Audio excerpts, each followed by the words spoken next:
Is your job actually safe from AI? It's the one big question just hanging over your office or your factory floor. And it's the thing you're probably all quietly asking each other because you see the headlines and they're all doom and gloom, talking about millions of jobs that are just going to disappear. But what's the real story? Is AI really a wrecking ball that's coming for every single job? Well, if you look at all the latest data from around the world, the short answer is a hard no. The risk is actually all over the place. Now, for some of you, the threat isn't just coming soon, it's already here, but for other people, your jobs are looking surprisingly safe. So I've been digging through all the newest reports from places like the World Economic Forum and the International Labour Organization, and I've looked at some pretty big new studies to get you a real ranking of job security in this new world. I'll show you exactly where your job might land on the list, from the safest jobs out there to the ones that are already starting to look a little bit old. We'll start with the jobs that global experts have flagged as being in the danger zone, and I'll explain why they're at risk. And then we'll move on to the jobs that are proving to be really tough for AI to replace. So you should stick with me to find out where your job stands. So let's start with the jobs that are feeling the heat right now. If there's one thing you take away from all the research, it's this. The risk is really piled high on jobs that are all about routine, text, or just structured data. And the International Labour Organization's latest analysis is pretty clear about this. It says that clerical and admin jobs have the highest risk from this new wave of AI, but this isn't some far off guess for 2030, this is what's happening to you right now. Now at the very top of this high risk list are data entry clerks, and to be honest this job is already on its last legs. Basically the work is just taking information from one place like a form or an invoice and then typing it into a computer, but AI can now read, understand and process all those papers in a second. It's more accurate and it costs way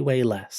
There are already reports of big firms cutting their data entry teams because that job is just being phased out. Then right next to them, you have the bookkeeping, accounting and auditing clerks. For years this was a super stable way for you to get a job in finance, but the main tasks like processing invoices, sorting your transactions, making basic money reports, and just checking that the rules are being followed are pretty much a perfect fit for an AI's brain. So AI systems can now link right to your bank accounts, they can scan your receipts, and they can give you a real-time report, which gets rid of a huge chunk of work that used to need a whole team of people. And the exact same logic applies to payroll and timekeeping clerks. At its core, that job is just about processing structured data, things like hours worked, pay rates, tax deductions, and it's all done against a really clear set of rules. So it's a high volume, low variety task, and that's exactly where software always wins. And finally, in this group, you've got the tax preparers. Now look, a real tax advisor who gives big picture advice to a huge company is still super valuable, but the job of just preparing a normal tax return for you or for a small business is being automated really fast. AI software can walk through it, it can pull the data from your bank, and it makes sure everything is done right.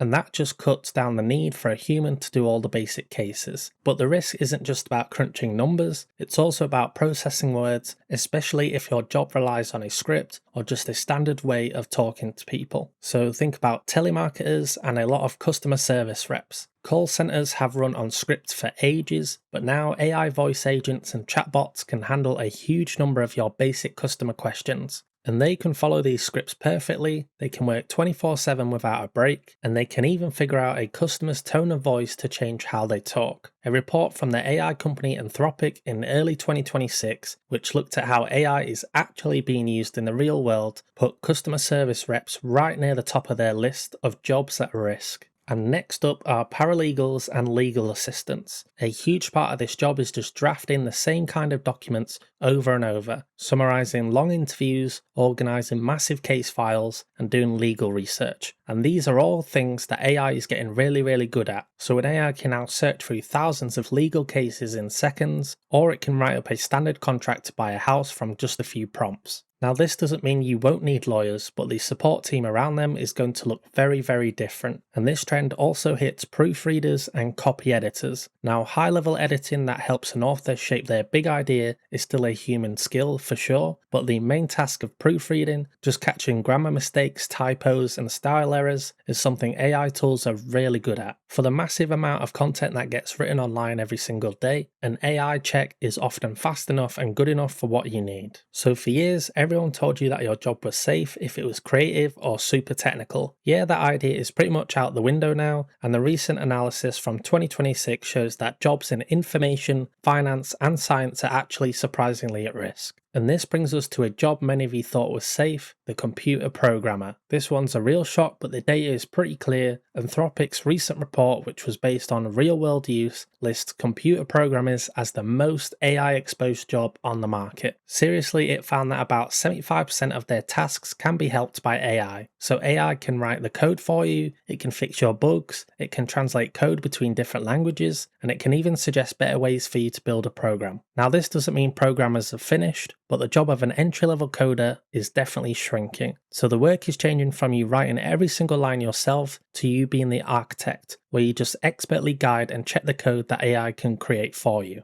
And in the same boat, you've got jobs like writers, authors, and content creators. AI can now write news articles, marketing copy, and social media posts for you. And the risk is the highest for jobs that are all about formulaic content. So if your job is to write 500-word blog posts on common topics, you're now in direct competition with a machine. The real value for human writers is moving towards things like being original, doing deep dive stories, and just having a unique point on a view that an AI, which is just trained on old data, can't really fake. So what's the thread that connects a data entry clerk to a coder? The pattern is actually dead simple. The jobs most at risk all share a few key things. First, they're built on structured, repetitive tasks. So you're just doing the same thing over and over. Second, they are rules-based. The choices you make follow a clear logic that a machine can learn. And third, the work is already digital. It happens on a computer, so it's super easy to just plug into an AI tool. And fourth, this is the part that really matters for you. The first hit is task replacement, not full job replacement. So your job title probably won't just disappear overnight, but AI will start taking over, say 20% of your tasks, and then maybe 40%, and then maybe 70%. So the real question for your career is this: what skills do you bring to the table for that last 30% that's left? Now, before we get to the safest jobs on the list, and trust me, there is some good news for you, and I want to hear from you. Have a real think about your own daily work. Does it involve these repetitive rules-based digital tasks? Let me know in the comments, because hearing what's actually happening out there to you helps everyone figure this out. Alright, so this is the bit you've all been waiting for. Which careers are the most resistant to AI? Where is the human touch not just nice to have, but totally essential? So the answer always points back to jobs that are physical, unpredictable, and demand real human connection. And at the very top of the safe list are the skilled trades. So I'm talking about your electricians, your plumbers, mechanics, construction workers, and welders. These jobs demand hands-on skill, expert problem solving in messy real-world situations, and you have to adapt when things go wrong on the job site. You can't just ask an AI to pop round and fix a burst pipe under your sink. So these roles need a physical person to be there and a level of skill that today's robots just can't get close to. Next is the huge and growing field of healthcare and personal care. Now, AI is becoming a brilliant tool for helping with a diagnosis or looking at data, but it cannot replace the act of human care. So this includes jobs like registered nurses, doctors, surgeons, physios, and your dentist. These jobs need empathy, building trust with a patient, making hard ethical decisions, and a gentle touch you need for physical care. An AI can't hold a patient's hand or comfort a worried family, and that human part is a really powerful defense for your job. Then finally, you've got jobs that mean dealing with complex, messy human situations like the emergency services. So police officers, firefighters, and emergency planners, these people have to make huge split-second decisions in crazy situations, which takes a level of awareness, courage, and judgment that is for now purely human. And teachers also fit in here, because real teaching isn't just about downloading information into someone's head, it's about mentoring, giving emotional support, and inspiring your students. And those are the things that are far beyond what an AI can do. So when it's all said and done, is your job safe? Well, it's not a simple yes or no, it's really a spectrum. The risk is definitely higher for routine digital office work, but jobs that are physical, that you need to think on your feet, and are built on real human connection are the most secure. But here is the single most important bit of all this for you. In the long run, the biggest risk to your career isn't being in an exposed job, it's choosing to completely ignore AI, because the evidence shows that the companies getting the biggest boosts are the ones using AI to help their workers, not just replace them. So the safest and most successful people of the next decade in every single field will be the ones who learn to work with AI. They'll use it as a tool to handle the boring, repetitive parts of their job, and that frees you up to focus on what humans do best: thinking strategically, solving creative problems, building relationships, and making the final call. The future of your work isn't you versus the machine, it is and will be a team of you with the machine. If you found this breakdown useful for your own career planning, make sure you hit that like and subscribe button. I put out new videos every week that cut through the noise to give you the real story on how tech is shaping your money and your future. Be sure to check out one of the videos on the screen now for more content just like this.